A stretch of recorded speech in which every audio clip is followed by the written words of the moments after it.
moving across.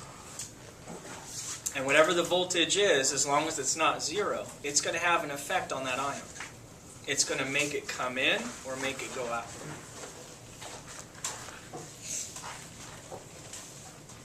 So I'm going to show you 4 different membrane potentials. And a very simple way to diagram a membrane potential. Draw a membrane. Here's your lipid bilayer. Mark the outside, mark the inside. So you know where the outside surface is, the inside surface. V is voltage, M is membrane. So this is the membrane potential, and all of these are going to be at rest. So let's start with 0 millivolts.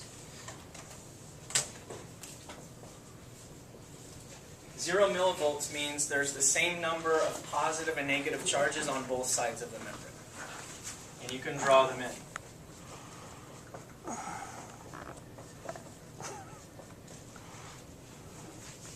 So when you're looking at the forces acting on the ions, causing them to move in or out of the cell, all you have to look at is the concentration gradient.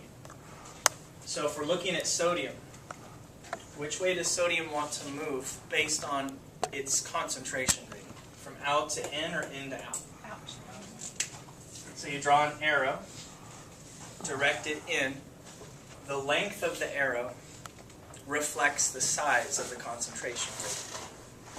Right, so I'm going to say it's this is the size. This is how strong the concentration gradient is. And then we'll mark it as C, concentration, or chemical gradient. If I want to draw an electrical gradient, I can make an arrow for that, label it E for electrical, but I can't when the membrane potential is 0, because there is no electrical gradient.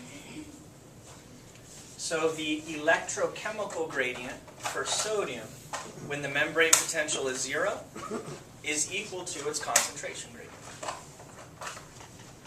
So this concentration gradient is also the electrochemical gradient, only at 0 millivolts. Do the same thing for potassium.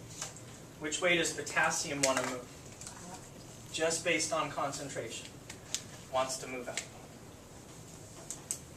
And they're going to have pretty similar sized concentration gradients, just opposite direction.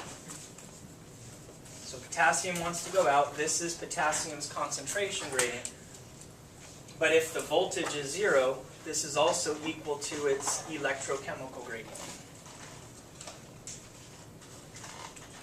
Now if the motor M plate had 0 voltage at rest, then you would have roughly equal amounts of sodium leaving, potassium coming in.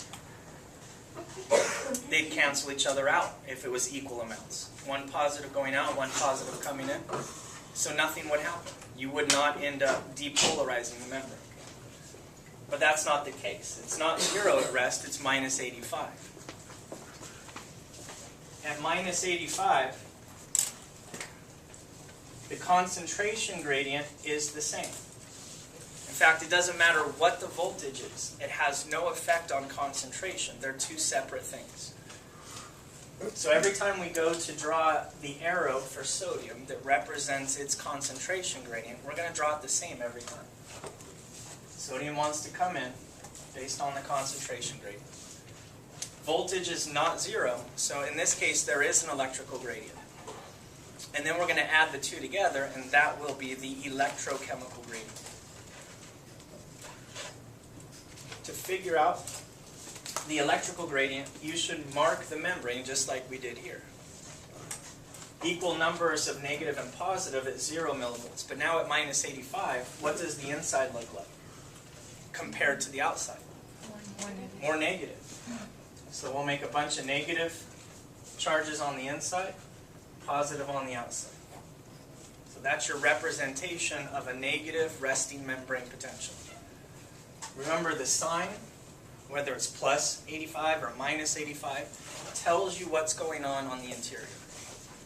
If it's a negative 85, the inside's negative relative to the outside. If it was plus 85, we would switch. we would do plus signs in here, minus signs out there.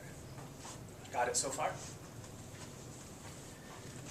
Knowing that there's more positive charge out here and more negative in here, which way does sodium want to go just based on the electrical gradient? Sodium's positive, it's attracted to negative charges. It's repelled by positive. Which way does it want to go? In. So let's say this is the size of the electrical gradient directed in. This is the size of the concentration gradient directed in. So what does the electrochemical gradient look like? Add this arrow to this arrow. That's the electrochemical gradient for sodium. And it's pretty big.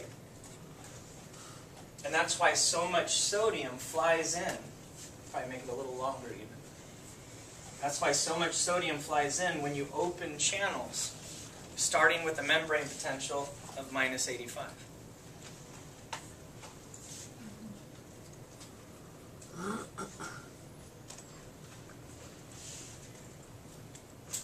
Now, the other thing you need to know, aside from electrochemical gradient,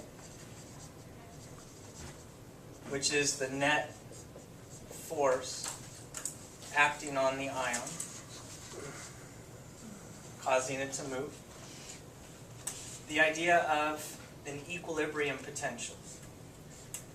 Capital E for equilibrium.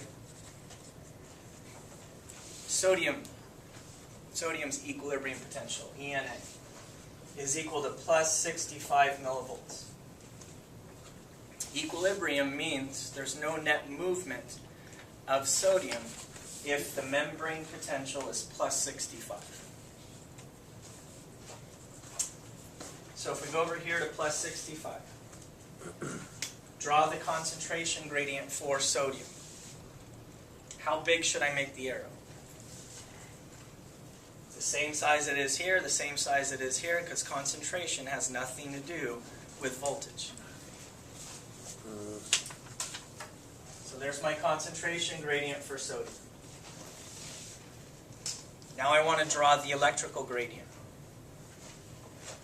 There has to be one as long as the voltage isn't zero. Whether it's positive or negative, as long as it's not zero, there's an electrical gradient there. So draw the charges so you keep track of which way things want to go. If this is plus 65, what do I put on the inside? Positive signs. And that's relative to a more negative outside.